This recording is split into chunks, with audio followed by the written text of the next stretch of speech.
بسم اللہ الرحمن الرحیم۔ باب العلم انواریہ ایجوکیشنل سوسائٹی و جامعہ انواریہ حیدرآباد انڈیا کے زیر اہتمام اللہ تعالیٰ کے فضل و کرم سے میرکات کا درس قسط وار جاری ہے۔ آج کا درس شروع ہوتا ہے فصل فی النسبۃ بین الکلیین۔ اعلم ان النسبۃ بین الکلیین تتصور علی انحاء اربعۃ لأنک اذا اخذت کلیین فإما ان یصدق کل منہما علی ما یصدق علیہ الآخر فہما متساویان کالانسان والناطق لأن کل انسان ناطق وکل ناطق انسان۔ اس فصل میں دو کلیوں کے درمیان کتنی طرح کی نسبتیں ہوتی ہیں اس کو بیان کرنا ہے۔ اب سے پہلے کی فصل میں کلی کی تعریف گزر چکی اور بتایا گیا کہ کلی وہ مفہوم ہے جس کا نفس تصور اس کو کثیرین پر صادق آنے سے منع نہ کرے۔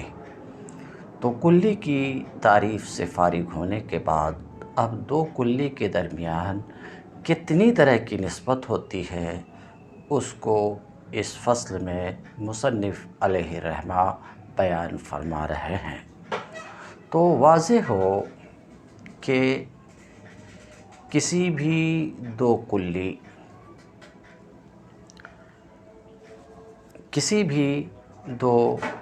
کلیوں کے درمیان چار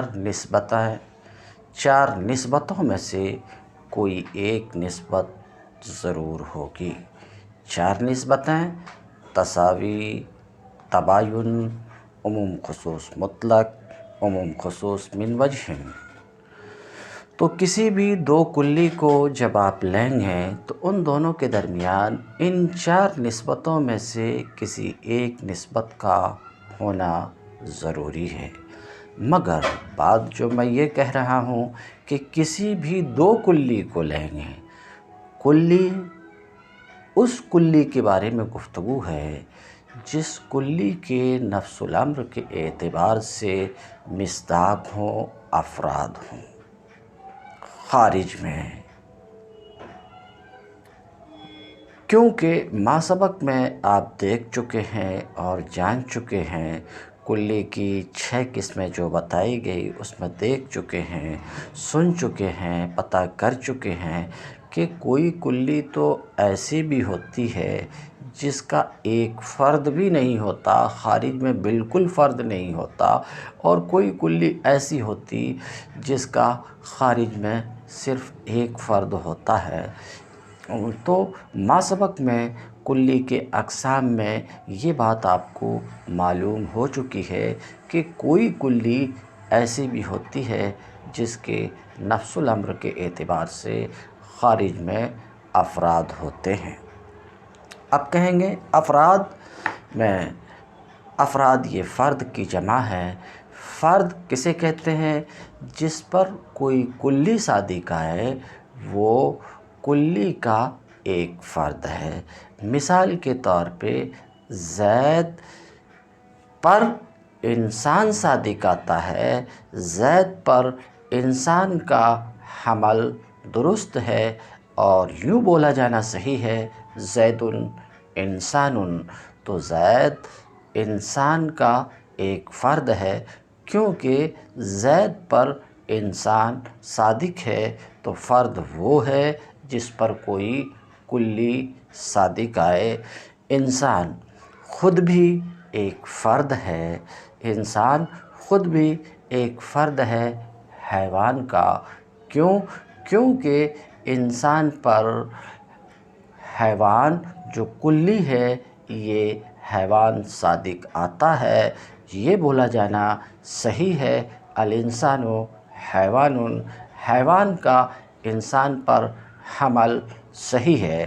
تو میں یہ عرض کر رہا تھا کہ کلی اور اس کے افراد، آپ نے پوچھا یہ فرد کسے کہتے ہیں، تو بتایا فرد وہ ہے جس پر کوئی کلی صادق آئے۔ تو گفتگو یہ چل رہی ہے کہ کسی بھی دو کلی کے درمیان جو نسبت ہوتی ہے وہ دو کلیوں کے درمیان کی نسبت چار حال سے خالی نہیں ہوگی کہ دو کلیوں کے درمیان نسبت یا تو تساوی کی یا تباین کی یا عموم خصوص مطلق یا عموم خصوص من وجہن کی نسبت ہوگی۔ اس کی دلیل میں بعد میں بیان کروں گا، اس سبق میں انشاءاللہ اس کی دلیل بعد میں بیان کروں گا۔ مگر کلی جس کی تعریف آپ سن چکے، تو یہ جو نسبت دو کلیوں کے درمیان ہے، ایسی دو کلیوں کے درمیان جن کے نفس الامر کے اعتبار سے خارج میں افراد ہوں، ان کے درمیان کی نسبت ہے۔ رہی وہ دو کلیاں جن کے نفس الامر کے اعتبار سے خارج میں افراد نہیں ہیں، ان کے بارے میں افراد یعنی مصداق نہیں ہیں خارج میں، تو ان کے درمیان کی یہ نسبت نہیں ہے۔ تو رہی دو کلیوں کے درمیان کی نسبت، کسی بھی دو کلی کو جب آپ لیں گے تو ان دو کلیوں کے درمیان ذکر کردہ چار نسبتوں میں سے کوئی ایک نسبت ضرور ہوگی۔ سمجھ رہے ہیں کون سی نسبت ہے؟ تساوی، تباین، عموم خصوص مطلق، عموم خصوص من وجہ۔ سماعت فرمائیں، جن دو کلیوں کے درمیان تساوی کی نسبت ہے ان کو متساویان کہا جاتا ہے، اور جن دو کلیوں کے درمیان تباین کی نسبت ہے ان کو متباینان کہا جاتا ہے، اور جن دو کلیوں کے درمیان عموم خصوص مطلق کی نسبت ہے ان دو کلیوں کو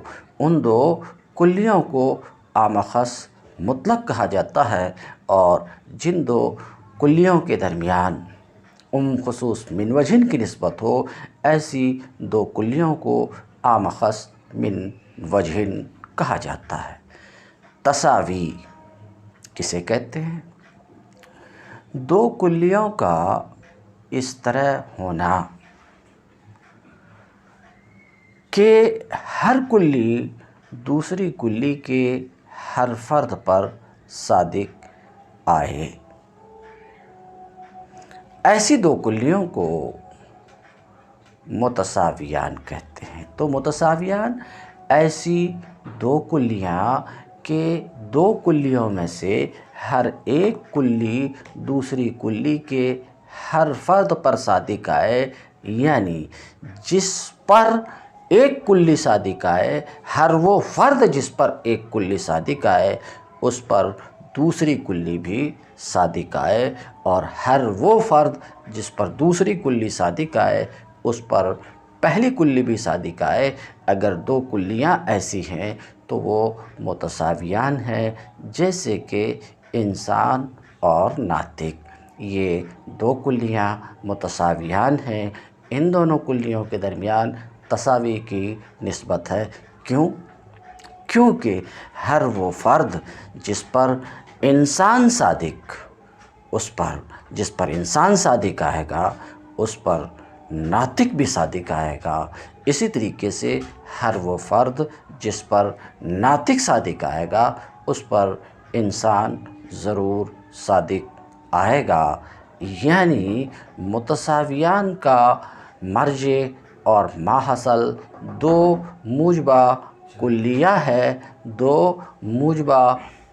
ہے، اور وہ یوں کہ کل انسان ناطق، ہر وہ فرد جس پر انسان صادق ہے اس پر ناطق صادق ہے، اور کل ناطق انسان، ہر وہ فرد جس پر ناطق صادق ہے اس پر انسان بھی صادق ہے۔ تو متساویان دو ایسی کلیاں کہ ہر کلی دوسری کلی کے دوسری کلی کے ہر فرد متساویان، یعنی دو ایسی کلی کہ دو کلی میں سے ہر ایک کلی دوسری کلی کے ہر فرد پر صادق آئے تو یہ دو کلی متساویان کہلاتی ہیں۔ جیسے انسان اور ناطق، کہ انسان ناطق کے ہر فرد پر صادق ہے اور ناطق انسان کے ہر فرد پر صادق ہے، یعنی متساویان کا ماحصل دو موجبہ کلیہ ہوتا ہے۔ کلو انسان ناطق، کلو ناطق انسان۔ اس کو یوں بھی بول سکتے ہیں کہ متساویان میں دو مادے ہوتے ہیں، دونوں اجتماع کے مادے ہوتے ہیں۔ دونوں مادے کس کے ہوتے ہیں؟ اجتماع کے ہوتے ہیں۔ اور متباینان، دو ایسی کلیاں کہ دو کلی میں سے کوئی کلی دوسری کلی کے کسی فرد پر صادق نہ آئے، دو ایسی کلیاں کہ دو کلیوں میں سے کوئی کلی دوسری کلی کے کسی فرد پر صادق نہ آئے تو ایسی دو کلیاں متباینان کہلاتی ہیں۔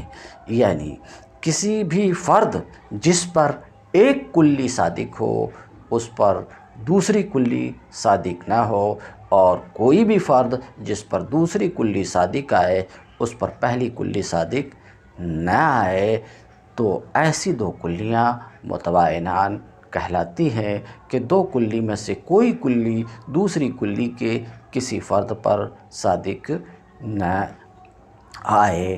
جیسے انسان اور حجر یہ متباینان ہیں۔ کیوں؟ انسان حجر کے کسی فرد پر صادق نہیں اور حجر انسان کے کسی فرد پر صادق نہیں ہے۔ لا شیء من الانسان بحجر اور لا شیء من الحجر بانسان، یعنی متباینان کا میں بھی دو مادے ہوتے ہیں، دونوں افتراق کے مادے ہوتے ہیں، دونوں افتراق کے مادے ہوتے ہیں۔ بلفظ دیگر متباینان کا مرجع دو سالبہ کلیہ ہے، دو سالبہ کلیہ ہے۔ جیسے لا شیء من الانسان بحجر سالبہ کلیہ، لا شیء من الحجر بانسان سالبہ کلیہ۔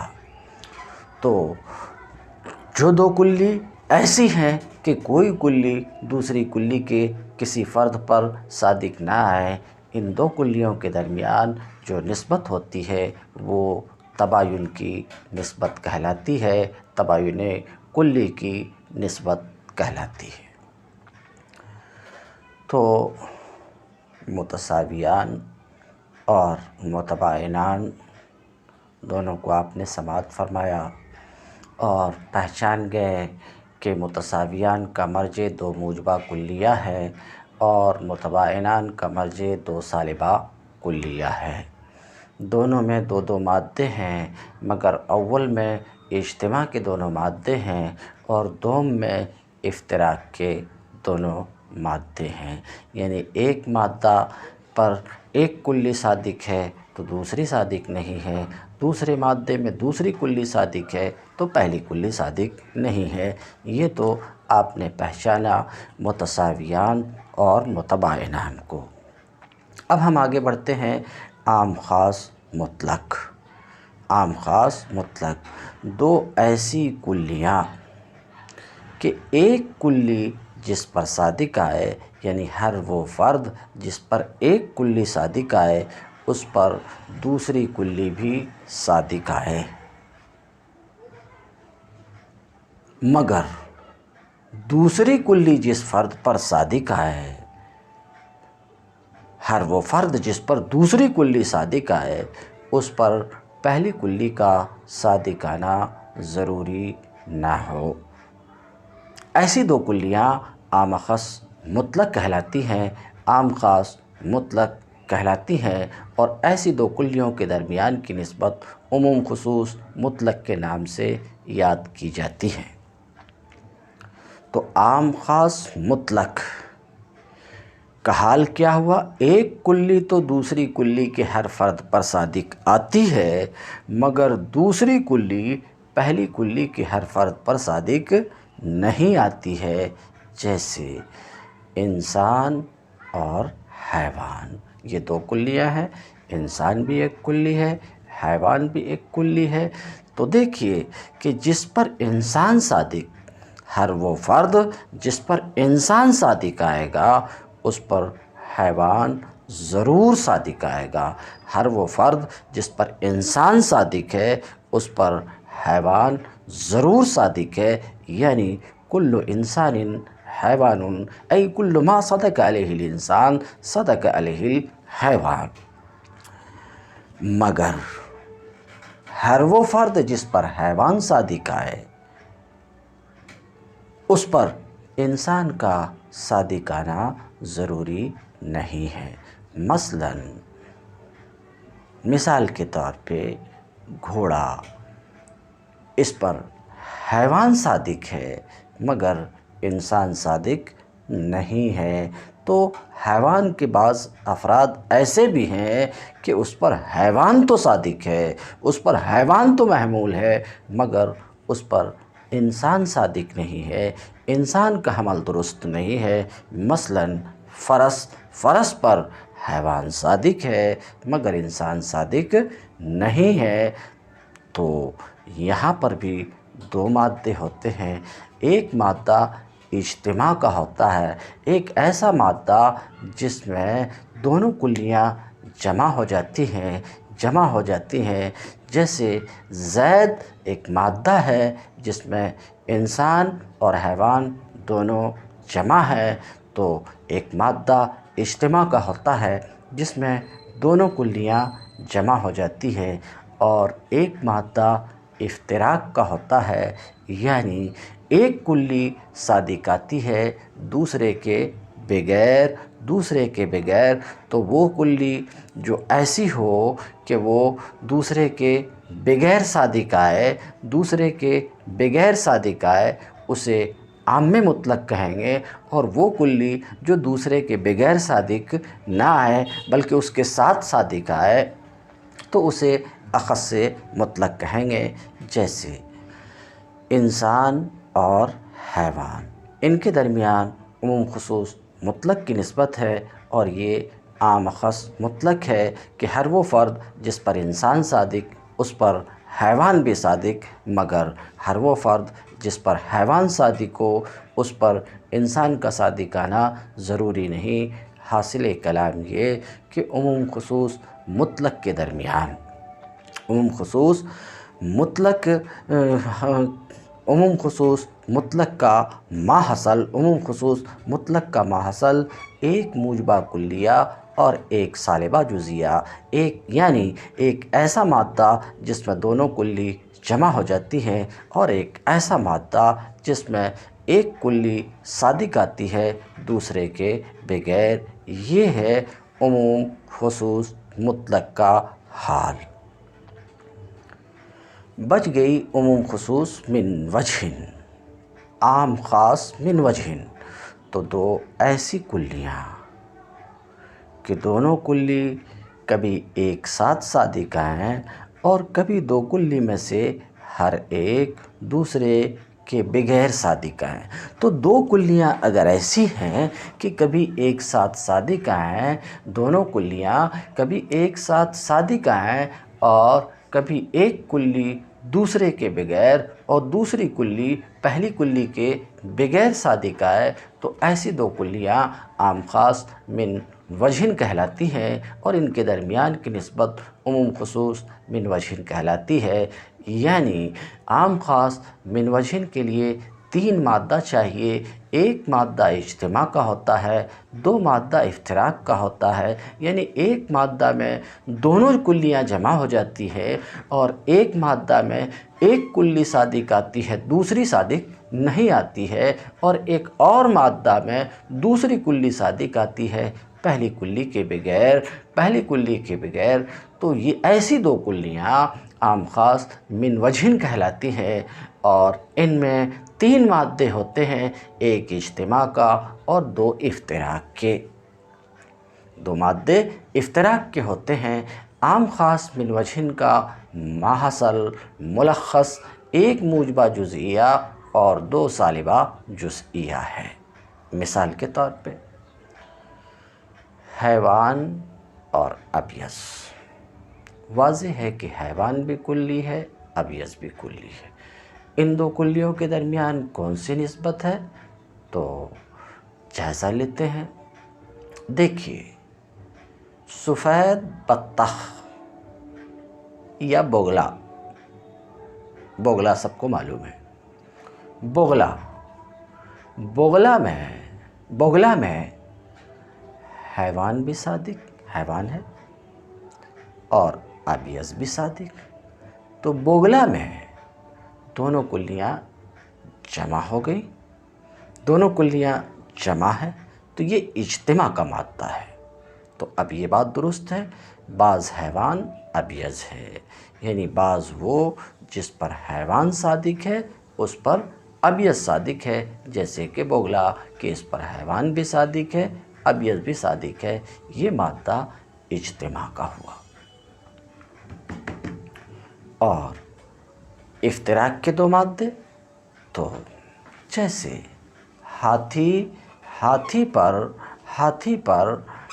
حیوان صادق ہے مگر ابیض صادق نہیں ہے، یعنی بعض الحیوان لیس بابیض، بعض وہ جس پر حیوان صادق ہے اس پر ابیض صادق نہیں ہے، جیسے کہ ہاتھی پر حیوان تو صادق ہے، یعنی حیوان تو ہے ابیض نہیں ہے، بلفظ دیگر بعض الحیوان لیس بابیض، یہ رہا ایک مادہ افتراق۔ اب ایک اور مادہ کو دیکھیے کہ اس مادے میں ابیض صادق حیوان کے بغیر، جیسے کہ برف، جیسے کہ ہاتھی کا دانت، برف پر ابیض صادق ہے مگر حیوان صادق نہیں ہے، یعنی بعض الابیض لیس بحیوان، بعض وہ چیز جس پر ابیض صادق ہے اس پر حیوان صادق نہیں ہے۔ تو دیکھا آپ نے کہ عموم خصوص من وجہن میں تین مادے ہوتے ہیں، ایک مادہ اجتماع کا ہوتا ہے اور دو مادے افتراق کے ہوتے ہیں، یعنی ایک موجبہ جزئیہ اور دو سالبہ جزئیہ عموم خصوص من وجہن کا مرجع ہے۔ فصل فی النسبۃ بین الکلیین، دو کلیوں کے درمیان کی نسبت کے بیان میں یہ فصل ہے۔ اعلم ان النسبۃ بین الکلیین، جان لیجئے کہ دو کلیوں کے درمیان کی نسبت چار قسموں پر متصور ہے، یعنی کسی بھی دو کلی کو جب آپ لیں گے تو ان دو کلیوں کے درمیان چار نسبتوں میں سے کسی ایک کا تحقق ضروری ہے۔ چار نسبتیں: تباین کلی، تساوی، عموم خصوص مطلق، عموم خصوص من وجہن۔ ان میں سے کسی ایک نسبت کا تحقق کسی بھی دو کلی کے درمیان ضروری ہے۔ وجہ حصر، دو کلیوں کے درمیان کی نسبت کے چار قسموں میں منحصر ہونے کی وجہ یہ ہے کہ دو کلیوں میں سے کوئی کلی یا تو دوسری کلی کے افراد میں سے کسی فرد پر صادق نہ آئے گی یا آئے گی۔ وجہ حصر بیان کر رہا ہوں کہ دو کلیوں میں سے کوئی کلی یا تو دوسری کلی کے کسی فرد پر صادق نہ آئے گی یا صادق آئے گی۔ پہلی تقدیر پر، یعنی دو کلیوں میں سے کوئی کلی دوسری کلی کے کسی فرد پر صادق نہ آئے تو پہلی تقدیر پر ان دو کلیوں کے درمیان نسبت تباین کی ہوگی اور یہ دونوں کلیاں متباینان ہوں گی، جیسے انسان اور حجر۔ دوسری تقدیر پر کہ دو کلی میں سے کوئی کلی دوسری کلی کے کسی فرد پر صادق ہے۔ اب اس دوسری تقدیر پر یہ بھی دو حال سے خالی نہیں کہ یا تو ان دو کلی کے درمیان کسی بھی جانب سے صدق کلی نہ ہوگی۔ اگر کوئی کلی دوسری کلی کے کسی فرد پر صادق آ رہی ہے تو یا تو حال یہ ہوگا کہ ان دو کلیوں کے درمیان کسی بھی جانب سے صدق کلی نہیں ہوگی یا کسی بھی جانب سے صدق کلی ہوگی۔ یہ دو صورت پہلی تقدیر پر یعنی کسی بھی جانب سے صدق کلی نہ ہو تو ایسی دو کلیوں کے درمیان نسبت عموم خصوص من وجہ کی ہوگی اور یہ دونوں کلیاں عام خاص من وجہ کہلائیں گی، جیسے کہ حیوان اور ابیض۔ تفصیل پیچھے میں بیان کر چکا کہ کوئی کلی کسی بھی جانب سے صدق کلی نہیں ہے، نہ حیوان ابیض کے ہر فرد پر صادق ہے اور نہ ہی ابیض حیوان کے ہر فرد پر صادق ہے۔ تو یہ دو کلیاں عام خاص من وجہ ہیں اور ان کے درمیان عموم خصوص من وجہ کی نسبت ہے۔ اور دوسری تقدیر پر یعنی کسی بھی جانب سے صدق کلی ہو تو یا تو جانبین سے صدق کلی ہوگی یا ایک جانب سے صدق کلی ہوگی۔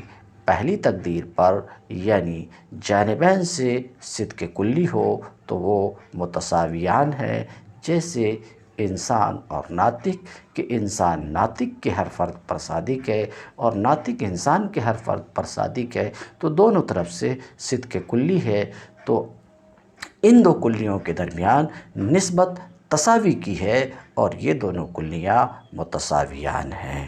اور دوسری تقدیر پر یعنی صرف ایک جانب سے صدق کلی ہو تو ان دو کلیوں کے درمیان عموم خصوص مطلق کی نسبت ہے اور یہ دو کلیاں عام خاص مطلق ہیں، جیسے کہ حیوان اور انسان کہ حیوان تو انسان کے ہر فرد پر صادق ہے، یعنی ہر وہ فرد جس پر انسان صادق ہے اس پر حیوان بھی صادق ہے، مگر ہر وہ فرد جس پر حیوان صادق ہے انسان صادق نہیں ہے۔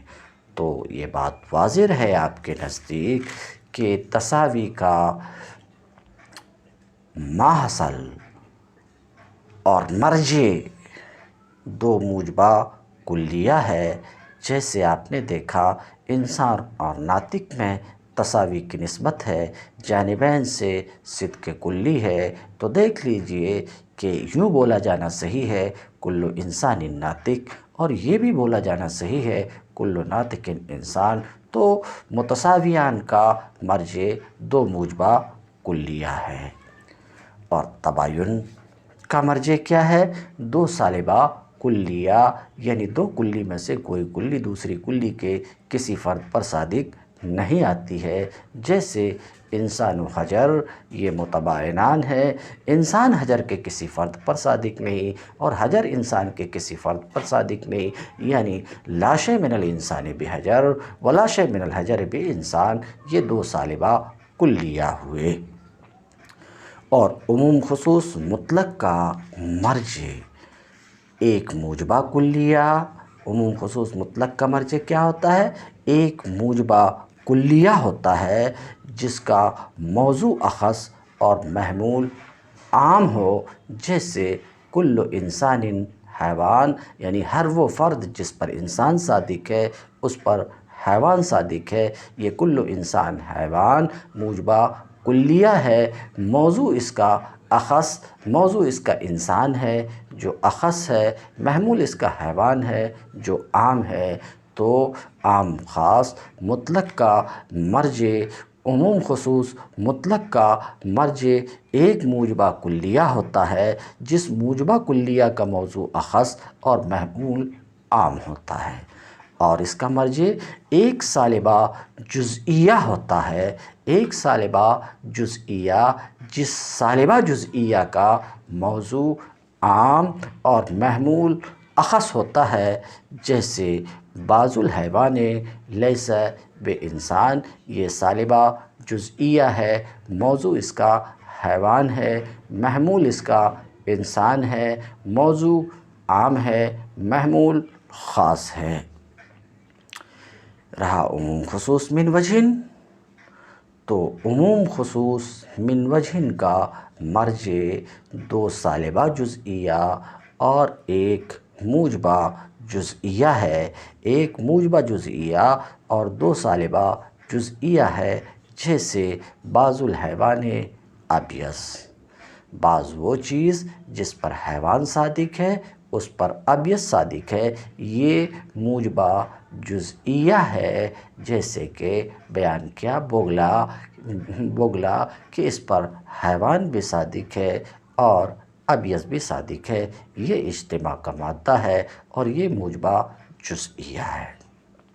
اب افتراق کے دو مادے چاہیے، جیسے بعض الحیوان لیس بے ابیض، بعض حیوان ابیض نہیں ہے، یعنی بعض وہ چیز جس پر حیوان صادق ہے اس پر ابیض صادق نہیں ہے، جیسے کہ ہاتھی کہ اس پر ہاتھی پر حیوان تو صادق ہے ابیض صادق نہیں ہے۔ یہ رہا ایک افتراق کا مادہ یعنی سالبہ جزئیہ۔ اب دوسرا افتراق کا مادہ، جیسے بعض الابیض لیس بحیوان، بعض وہ چیز جس پر ابیض صادق ہے اس پر حیوان صادق نہیں ہے، اس پر حیوان صادق نہیں ہے، جیسے کہ ہاتھی کا دانت، جیسے کہ برف پر ابیض تو صادق ہے، حیوان صادق نہیں ہے۔ اب عبارت کو دیکھیے، عبارت میں جو کچھ ہے قریب اس فصل میں جو باتیں ہیں وہ باتیں آپ کے سامنے رکھ چکا ہوں، اس لیے اب عبارت کا ترجمہ کر رہا ہوں۔ اس عبارت میں کیا ہے؟ دو کلیوں کے درمیان کتنے طرح کی نسبت ہوتی ہے؟ تو آپ نے سنا 4 طرح کی نسبت ہوتی ہے، ان نسبتوں کے کیا نام ہیں وہ بھی آپ نے سنا، ان نسبتوں میں سے ہر ایک کی کیا تعریف ہے وہ بھی آپ نے سنا، ہر ایک کی کیا مثال ہے وہ بھی آپ نے سنا۔ بس اتنی سی بات اس فصل میں ہے، اس لیے اب ترجمہ دیکھیے۔ لِأَنَّكَ اِذَا أَخَذْتَ كُلِّيًا، اس لیے کہ جب آپ کسی بھی دو کلی کو لیں گے، فَإِمَّا أَن يَصْدُقَ كُلٌّ مِّنْهُمَا عَلَىٰ مَا يَصْدُقُ عَلَيْهِ الْآخَرُ، کسی بھی دو کلی کو لیں گے تو دو کلیوں میں سے ہر ایک دو کلیوں میں سے ہر اس فرد پر صادق آئے گی جس پر دوسری کلی صادق آتی ہے۔ اگر بات ایسی ہے کہ دو کلیوں میں سے ہر ایک دوسری کلی کے ہر فرد پر صادق آتی ہے تو یہ دونوں کلیاں متساویان ہیں اور ان کے درمیان کی نسبت، ان کے درمیان تساوی کی نسبت ہے، جیسے انسان اور ناطق بیان کر چکا، اس لیے کہ ہر انسان ناطق ہے اور ہر ناطق انسان ہے۔ اور یصدق احدہما علی کل ما یصدق علیہ الآخر، یا تو دو کلیوں میں سے ایک کلی دوسری کلی کے ہر فرد پر صادق آئے مگر دوسری کلی پہلی کلی کے ہر فرد پر صادق نہ آئے، تو ان دو کلیوں کے درمیان عموم خصوص مطلق کی نسبت ہے، کل حیوان والانسان، جیسے کہ حیوان اور انسان کہ جس پر انسان صادق ہے، ہر وہ فرد جس پر انسان صادق ہے اس پر حیوان صادق ہے، مگر جس پر حیوان صادق ہو اس پر انسان کا صادق آنا ضروری نہیں ہے۔ فیصدق الحیوان، تو حیوان ہر اس فرد پر صادق ہے جس پر کہ انسان صادق ہے، مگر انسان ہر اس فرد پر صادق نہیں ہے جس پر کہ حیوان صادق ہے، بلکہ حیوان کے بعض فرد پر ہی صادق ہے۔ یا یہ کہ دو کلیوں میں سے کوئی کلی دوسری کلی کے کسی فرد پر صادق نہ ہے، کہتے ہیں، یا یہ کہ دو کلیوں میں سے کوئی کلی ایسی کسی چیز پر صادق نہ ہے جس پر کہ دوسری کلی صادق آتی ہے۔ اگر دو کلیاں ایسی ہیں تو یہ دونوں کلیاں متباینان ہیں کہ دو کلی میں سے کوئی کلی دوسری کلی کے کسی فرد پر صادق نہیں آتی ہے، جیسے کہ انسان اور فرس۔ انسان فرس کے کسی فرد پر صادق نہیں، یعنی کوئی انسان فرس نہیں، اور فرس انسان کے کوئی فرد پر صادق نہیں، یعنی کوئی فرس انسان نہیں۔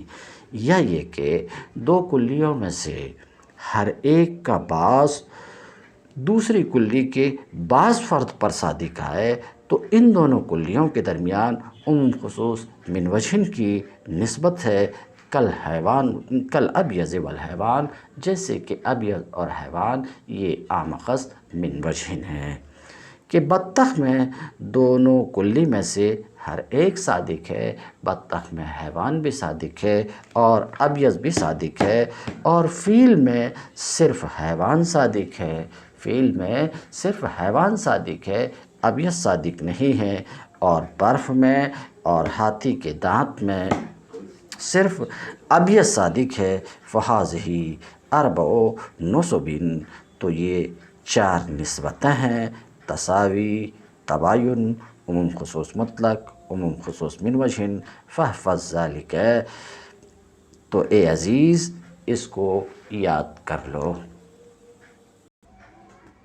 فصل، وقد يقال للجزء معنى آخر وهو ما كان أخص تحت العام، فالإنسان على هذا التعريف جزئي لدخوله تحت الحيوان، وكذا الحيوان لدخوله تحت الجسم النامي، وكذا الجسم النامي لدخوله تحت الجسم المطلق، وكذا الجسم المطلق لدخوله تحت الجوهر، والنسبة بين الجزء الحقيقي وبين هذا الجزء المسمى بالجزء الإضافي عموم وخصوص مطلقا لاجتماعهما في زيد مثلا، وصدق الإضافي بدون الحقيقي في الإنسان فإنه جزء إضافي وليس بجزء حقيقي، لأن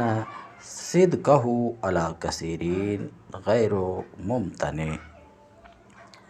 یہ فصل جس کی عبارت میں ابھی آپ کے سامنے پیش کیا، ذرا غور سے اگر سماعت فرمائیں گے تو آپ کو پتہ چلے گا یہ فصل در حقیقت ایک وضاحتی بیان ہے،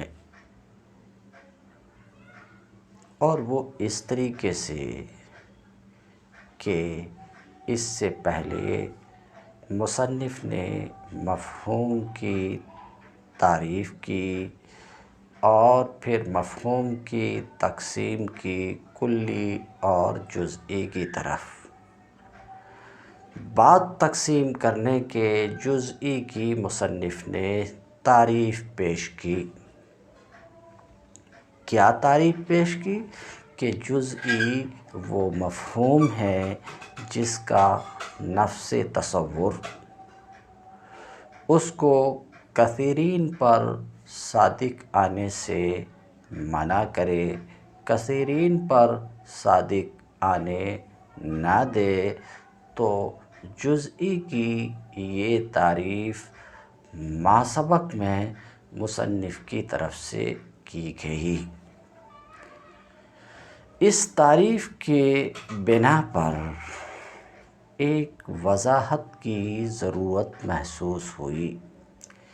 کیا جزئی کا لفظ صرف اسی مفہوم پر بولا جاتا ہے، یا جزئی کا لفظ اس گزرے ہوئے مفہوم کے سوا کسی دوسرے مفہوم پر بھی بولا جاتا ہے؟ کیا ہے؟ کیا لفظ جزئی کا صرف وہی مفہوم ہے یا اس کے سوا کوئی اور بھی مفہوم ہے؟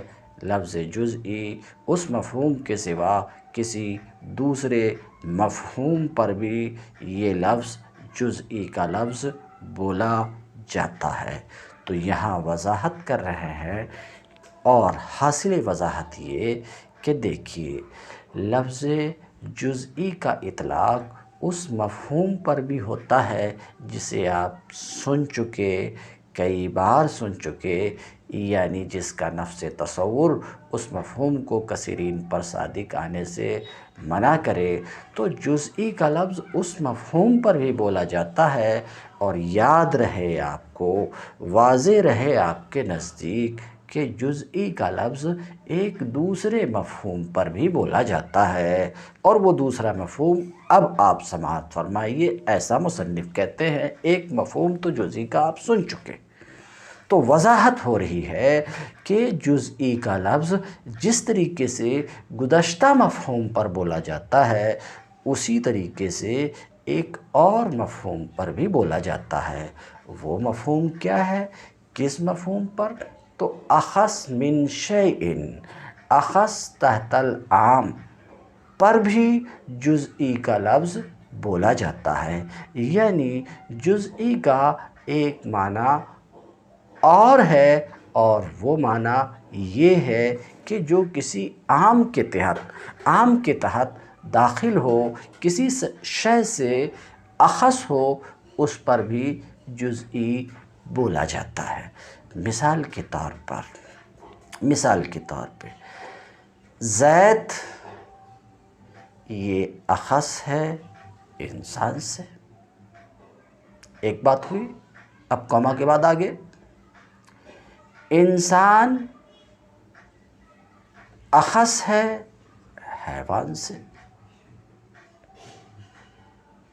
اسی طریقے سے حیوان یہ جسم نامی کے تحت داخل ہے، اخص ہے جسم نامی سے۔ اسی طریقے سے جسم نامی یہ بھی اخص ہے جسم مطلق سے۔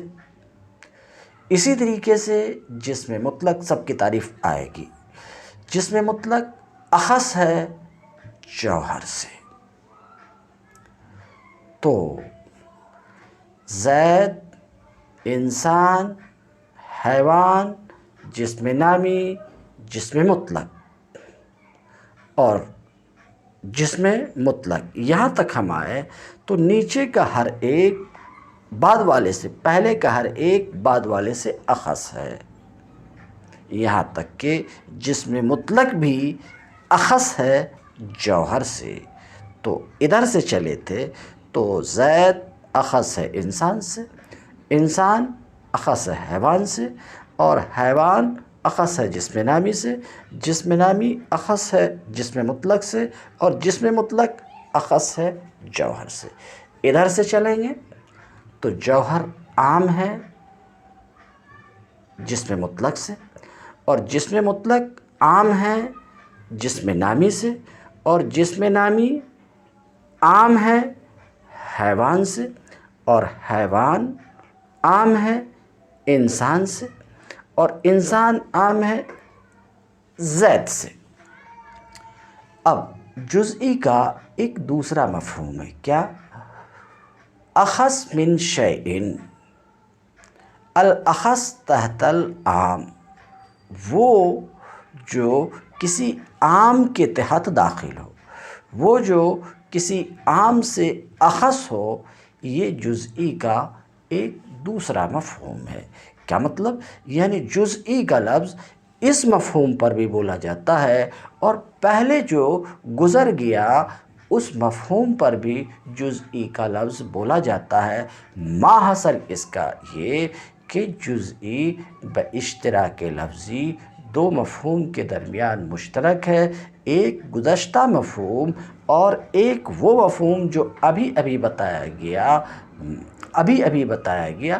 ہاں، جزئی بمعنی اول، یعنی جس کا نفس تصور اس کو کثیرین پر صادق آنے سے منع کرے، جزئی اس معنی میں جس کو ہم معنی اول کہہ رہے ہیں، جزئی بمعنی اول حقیقی کی قید سے مقید کی جاتی ہے، سمجھ رہے ہیں، اور جزئی بمعنی ثانی اضافی کی قید سے مقید کی جاتی ہے، یعنی جزئی اگر معنی اول میں ہو تو اسے جزئی حقیقی کہیں گے، اور جزئی معنی ثانی میں ہو تو اسے جزئی اضافی بولا جاتا ہے۔ تو آپ نے سماعت فرما لیا اور آپ کو سمجھ میں بات آ گئی ہوگی کہ لفظ جزئی کا اطلاق اس گزشتہ معنی پر بھی ہوتا ہے اور ایک دوسرے معنی پر بھی ہوتا ہے۔ اب آپ کہیں گے کہ جزئی بمعنی اول اور جزئی بمعنی ثانی میں کیا کچھ فرق ہے؟ تو مصنف واضح کریں گے، ہاں، جزئی بمعنی اول اور جزئی بمعنی ثانی میں فرق ہے، عموم خصوص مطلق کی نسبت ہے۔ جزئی بمعنی اول یعنی جزئی حقیقی اخص سے مطلق ہے، اور جزئی بمعنی ثانی یعنی جزئی اضافی عام میں مطلق ہے۔ کیا مطلب؟ جس پر جزئی حقیقی صادق آئے گی اس پر جزئی اضافی ضرور صادق آئے گی، مگر جس پر جزئی اضافی صادق آئے اس پر جزئی حقیقی کا صادق آنا ضروری نہیں ہے۔ مثال کے طور پہ زید میں جزئی حقیقی صادق ہے، کیوں؟ اس کی وجہ آپ سمجھ سکتے ہیں کہ زید میں جزئی حقیقی صادق ہے، بلفظ دیگر زید جزئی حقیقی ہے، کیونکہ اس کا نفس تصور اس کو کثیرین پر صادق آنے سے منع کرتا، تو زید جزئی حقیقی ہے اور جزئی اضافی بھی ہے۔ جزئی اضافی کیوں ہے؟ جزئی بمعنی ثانی کیوں ہے؟ کیونکہ جزئی بمعنی ثانی اخص من شے کو کہتے ہیں، اور زید یہ اخص ہے انسان سے، تو زید میں جزئی حقیقی بھی صادق اور جزئی اضافی بھی صادق، تو جس پر جزئی حقیقی صادق آئے گی یقینی طور پر اس پر جزئی اضافی بھی صادق آئے گی، مگر جس پر جزئی اضافی صادق آئے یعنی جو اخص من شے ہو، اس کے لیے یہ ضروری نہیں ہے کہ وہ ایسا مفہوم ہو کہ عقل اس مفہوم کو کثیرین پر صادق آنے سے منع کرے، یہ ضروری نہیں ہے۔ تو ایسا ہو سکتا ہے کہ کوئی جزئی اضافی تو ہو، ایسا ہو سکتا ہے کہ جزئی بمعنی ثانی تو ہو، مگر وہ چیز جزئی بمعنی اول نہ ہو۔ جیسے خود انسان کو دیکھ لیجئے کہ انسان پر جزئی اضافی صادق ہے، انسان جزئی اضافی ہے کیونکہ حیوان سے یہ اخص ہے، تو انسان جزئی اضافی تو ہے مگر یہ انسان جزئی حقیقی نہیں ہے۔ کیوں؟ اس لیے کہ اس کا نفس تصور اس کو کثیرین پر صادق آنے سے منع نہیں کرتا ہے۔ تو آپ نے دیکھا کہ انسان میں جزئی اضافی، انسان پر جزئی اضافی صادق ہے، جزئی حقیقی کے بغیر، تو بات معلوم ہوئی کہ جزئی بمعنی اول اخص ہے جزئی بمعنی ثانی سے، اور جزئی بمعنی ثانی عام ہے جزئی بمعنی اول سے، یعنی جس پر جزئی حقیقی صادق آئے گی، جس پر جزئی حقیقی کا لفظ بولا جائے گا، اس پر جزئی اضافی کا لفظ ضرور بولا جائے گا، مگر جس پر جزئی اضافی صادق ہو اس پر جزئی حقیقی کا صادق آنا ضروری نہیں ہے۔ یہ بات اس فصل میں ہے، سماعت فرمائیں۔ وقد یقال للجزء معنی آخر، جزئی کبھی دوسرے معنی پر بھی ایک دوسرے معنی پر بھی بولی جاتی ہے، مطلب جزئی کا لفظ ایک دوسرے معنی، دوسرا معنی پہلے جو ایک معنی بیان ہوا تھا اس معنی کے سوا ایک دوسرے معنی پر بھی جزئی کا لفظ کبھی بولا جاتا ہے۔ تو کہتے ہیں قد یقال للجزء معنی آخر، کبھی جزئی بولا جاتا، بولی جاتی، صرف لفظ لگا دیتا ہوں تو بولا جاتا بولتا ہوں، کبھی جزئی ایک دوسرے معنی پر بھی بولی جاتی ہے۔ وہ دوسرا معنی کیا ہے جزئی کا؟ تو جزئی کا ایک دوسرا معنی یہ ہے کہ وہ جو اخص ہو اور عام کے تحت ہو، اخص تحت العام، جو کسی شے سے اخص ہو۔ تو جزئی کا ایک دوسرا معنی جو کسی شے سے اخص ہو، جو کسی عام کے تحت ہو، تو جزئی ایک دوسرے معنی پر بھی بولی جاتی ہے۔ فالانسان علی ھذا التعریف، تو انسان اس تعریف کے بنا پر اخص تحت العام، اس تعریف کے بنا پر جزئی ہے۔ کیوں جزئی ہے؟ اس لیے کہ جزئی کا دوسرا معنی بتایا گیا اخص تحت العام، اور انسان اخص تحت العام ہے کیونکہ انسان اخص ہے حیوان سے، حیوان کے تحت یہ داخل ہے۔ کہتے ہیں اس لیے کہ انسان حیوان کے تحت داخل ہے، اسی طریقے سے حیوان جزئی ہے، اس لیے اسی طریقے سے یعنی جس طریقے سے کہ انسان جزئی ہے کیونکہ حیوان کے تحت داخل ہے، اسی طریقے سے حیوان بھی جزئی بمعنی ثانی ہے، اس لیے کہ جسم نامی کے تحت داخل ہے۔ اسی طریقے سے جسم نامی اس لیے کہ جسم مطلق کے تحت داخل ہے، اسی طریقے سے جسم مطلق یہ بھی جزئی اخص ہے۔ کیونکہ جوہر کے تحت داخل ہے، تفصیل میں بیان کر چکا۔ والنسبۃ بین الجزء الحقیقی، اس بات کی وضاحت تو نہیں ہوئی مگر یہ مصنف واضح کر دیے کہ جزئی کے دو معنی ہیں، ایک گزشتہ معنی اور ایک اب جو بیان کیا، کون سا بیان کیا؟ اخص تحت العام، اخص من شے۔ تو آپ سمجھ لیجئے کہ پہلے معنی میں جزئی کو اضافی کی قید، حقیقی کی قید سے مقید کیا جاتا ہے، اور دوسرے معنی میں اضافی کی قید سے مقید کیا جاتا ہے۔ سمجھ رہے ہیں؟ یعنی جزئی بمعنی اول وہ جزئی حقیقی کے نام سے یاد کی جاتی ہے، اور جزئی بمعنی دوم جزئی اضافی کے نام سے یاد کی جاتی ہے۔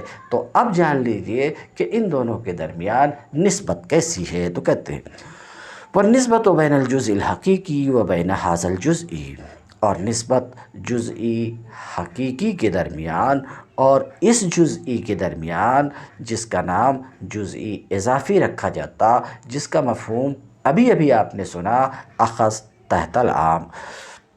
تو کہتے ہیں نسبت جزئی حقیقی اور اس جزئی کے درمیان جس کا نام جزئی اضافی رکھا جاتا ہے، عموم خصوص مطلق کی نسبت ہے۔ کیوں؟ اس لیے کہ یہ دونوں جزئی حقیقی اور اضافی دونوں مثال کے طور پر زید میں جمع ہیں، جیسا کہ میں بتا چکا کہ زید جزئی حقیقی بھی ہے اور جزئی اضافی بھی ہے۔ حقیقی ہے یہ بات واضح ہے، اضافی اس لیے ہے کہ یہ اخص تحت العام ہے کیونکہ زید یہ اخص ہے انسان سے۔ کہتے ہیں ان دونوں کے زید میں جمع ہونے کی وجہ سے اور اضافی کے حقیقی کے بغیر صادق آنے کی وجہ سے ان دونوں کے درمیان نسبت عموم خصوص مطلق کی ہے، اور اضافی کے حقیقی کے بغیر جزئی، اضافی کے جزئی حقیقی کے بغیر صادق آ جانے کی وجہ سے انسان میں، کہ انسان پر جزئی اضافی تو صادق ہے، کیونکہ یہ اخص ہے حیوان سے، جزئی اضافی تو صادق ہے مگر جزئی حقیقی صادق نہیں ہے، کیونکہ انسان جزئی اضافی ہے اور جزئی حقیقی نہیں ہے۔ کیوں جزئی حقیقی نہیں ہے؟ اس لیے کہ کثیرین پر انسان کا صدق ممتنع نہیں ہے۔